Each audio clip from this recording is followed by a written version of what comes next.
For this video, I'm going to combine a couple things. One, I'm going to discuss e-collar and how I am pairing that with the leash pressure now.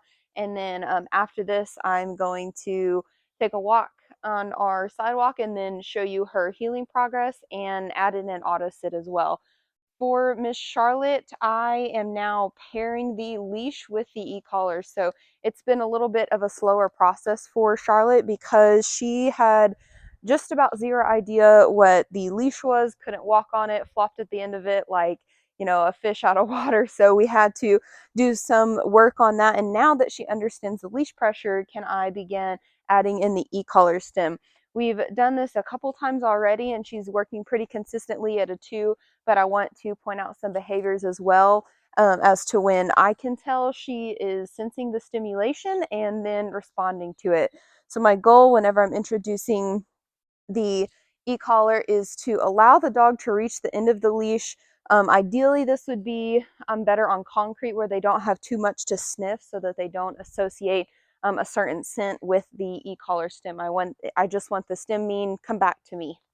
So let me start talking through. Every time Charlotte gets to the end, I'm going to go ahead and stem just like this, and I may do a couple taps. She's really pulling, so that first head turn, and then yeah, shaking it off because she's still not quite sure what the stem means, but she at least knows to say, hey, what was that? So come on, girly, let's do it again. I don't want her nose to be to the ground. Come on, let's go. There we go. Let's try this again. So I'm going to stem, shaking it off, so I know that she can feel the stimulation.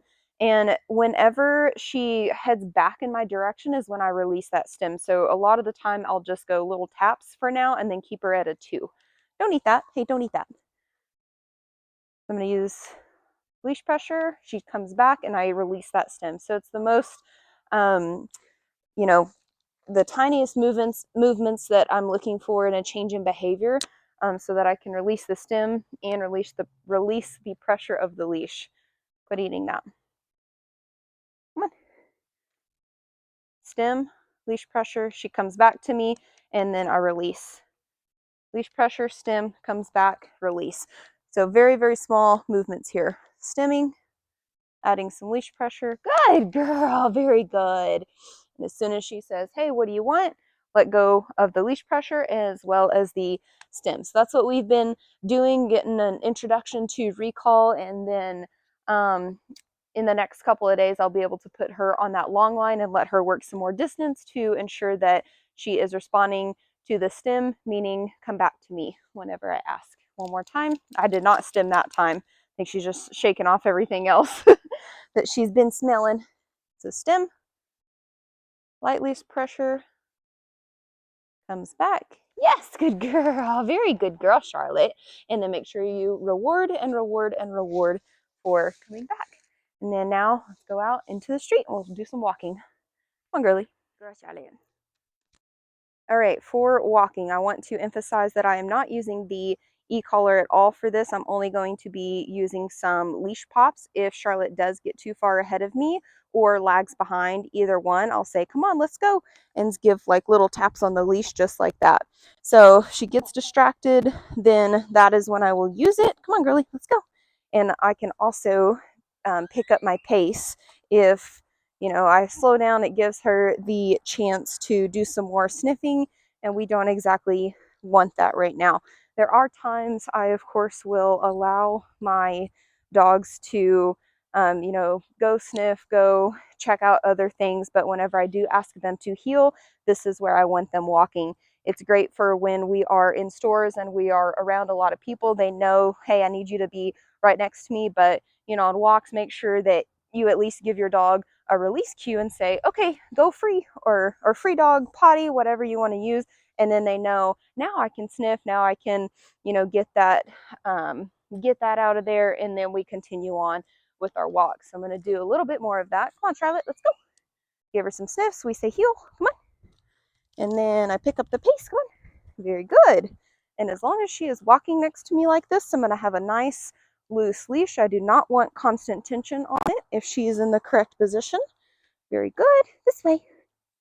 And when I do come to stops, sometimes, yes, very good, she'll offer that sit and I'm going to praise it for her.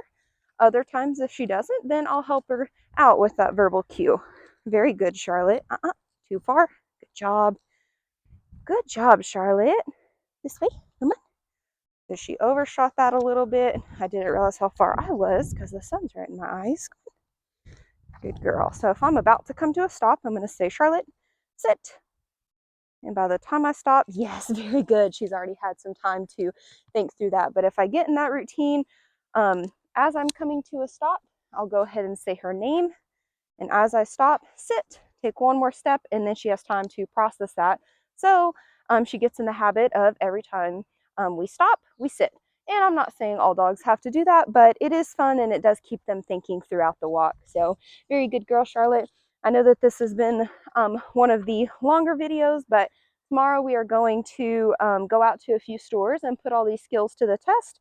And then Monday we will have Charlotte's final video up and ready. But I'm very happy with her. And let me know if you have any questions. We'll see you then.